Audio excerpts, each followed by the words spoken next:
Hi, this is Dr. Randy Hurst. I am going to cover a variation of earworms. A few years ago, scientists, somebody came up with this concept that the tune you can't get out of your head, the phrase, the song, the whistling that you might do, the one, two, three lines of a song that just it sticks. They were trying to, one, figure out what it is about these tunes that stick, that made sense. And I'm not sure if they came out with a real definitive idea of why things stick. I think that certainly there are certain tunes that are more likely to stick. Sometimes they're tunes that are real familiar. Others, they just have a flow that's very natural for the brain to grab onto, either from old memories or just a kind of a lyrical flow. And in some cases, it's very troubling. A person can't get rid of it. It can distract them from other things. Mostly, it's not that way. They can have it grab them, and then they get involved with something, and it slides away. They don't know when it is. And in fact, that's one of the ways of helping to manage these, if it's troubling for you, is to work at distracting yourself. But the more you pay attention to, is it still there, it will stay there a lot of times. The more you can get wrapped up in this other thing that you're doing, you won't know when it slides away. It's kind of like, in an odd way, it's kind of like trying to go to sleep. If you try to go to sleep, the effort of trying is what interferes with sleep. And that struggle of how does one let go? In the beginning, when when earworms are strong for a person, it can take quite a bit to get involved with something else enough so that it slides away, because it's so tempting, it's so easy to be distracted by the thought, or in this case, the earworm, the repeating lyric or tune or thought. Now, the reason this became interesting to me is partly about the way the brain works. Memory is kind of like a flow, and the earworms seem to trigger a flow that feels very natural, very easy, flows very nicely in this little loop that can be fun and can be very distracting. So, but the thought hit me is, what about anxieties, fears? And it just fits so well to think of it as a fearworm, that something can grab us, especially something if it happens very suddenly.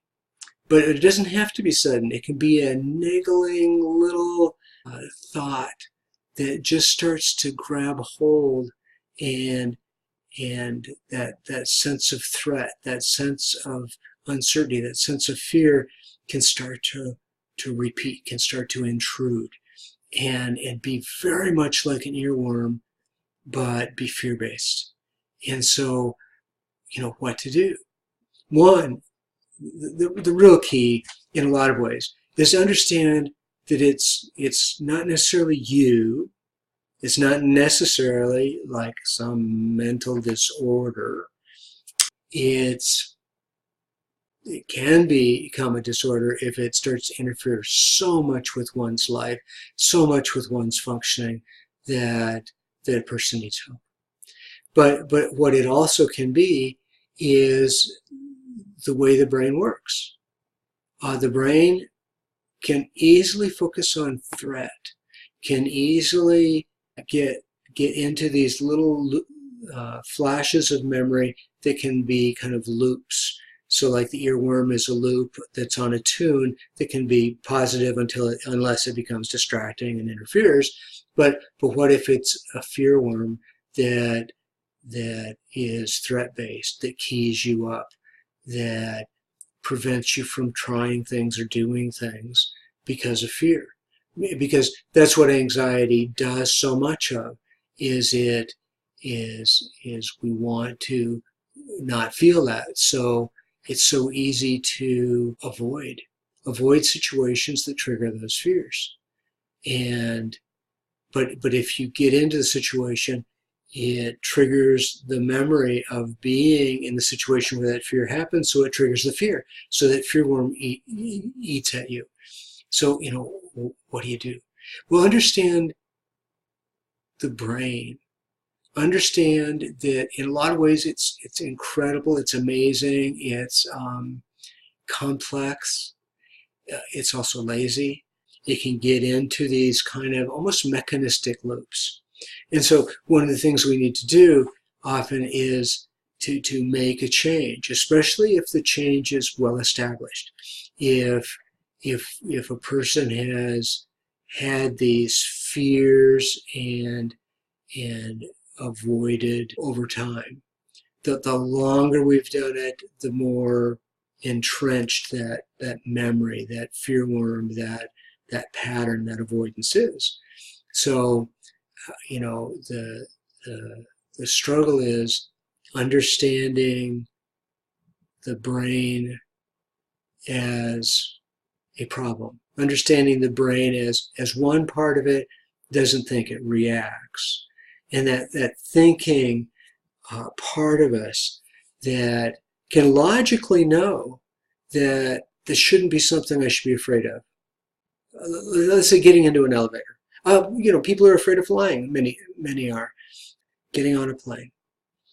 Logically, uh, people can say it's safer than driving a car. It's safer than walking down the street, to crossing a street. But still, you get near that situation. You've had these things for a long time. How do you pull yourself into a place of getting yourself to do what you've been avoiding, counter that fear worm, that feeling that revs you up, that triggers that fight or flight mechanism in the brain that's trying to protect you, it's trying to save you. How do you logically say, I don't need to be saved? Go ahead and put yourself into some situations. So this now is not like distracting. With a fear worm that's just a thought, you might distract. You might get busy with something else. With what I'm talking about now, more of an anxiety disorder, an anxiety problem, is how do you go ahead and confront it? And so, I'll give you an example. So things that are more recently developed. So like the guy in the grocery line, or the woman, who has the thought of, well, if they give me change, how do I know who's touched it before I did? I get it. Fear of that kind of contamination can just grab you at times. Now, that person, I'm thinking of a particular person who's 30 years old at the time that this happened, had handled money for 30 years. It happened that he was in a line that that had some characters, people in front of him that just raised his anxiety.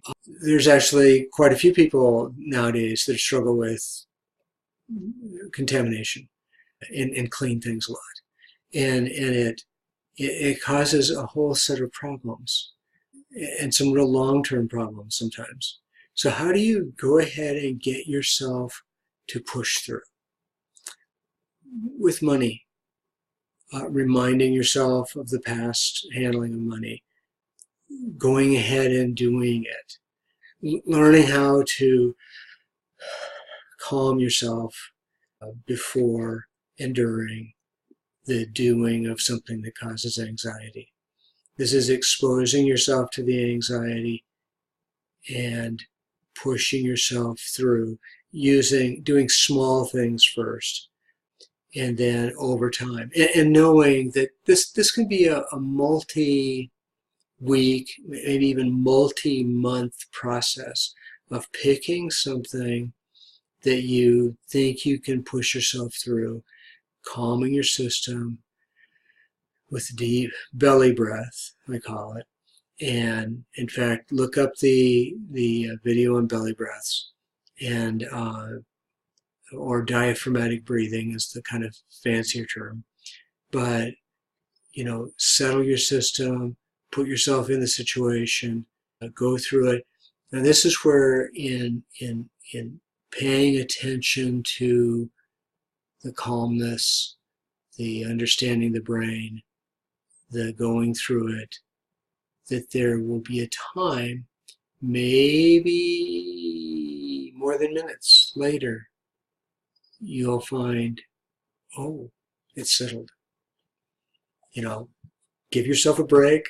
Don't push yourself too much right away. Go back to it another day and do it again. Do it again. And know that those little fearworms are like the earworms that can grab hold and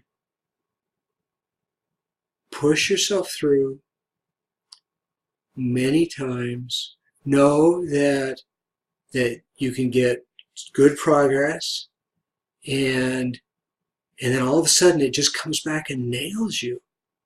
The old term for this was spontaneous recovery in learning theory, but really it's just that flow that's been there in the past. It's easy to slide into that groove, that rut of that old flow, and learning to recognize and not just react, not just pull back, not avoid, but to do the deep breath, slow down, understand that I have met the enemy, and the enemy is me.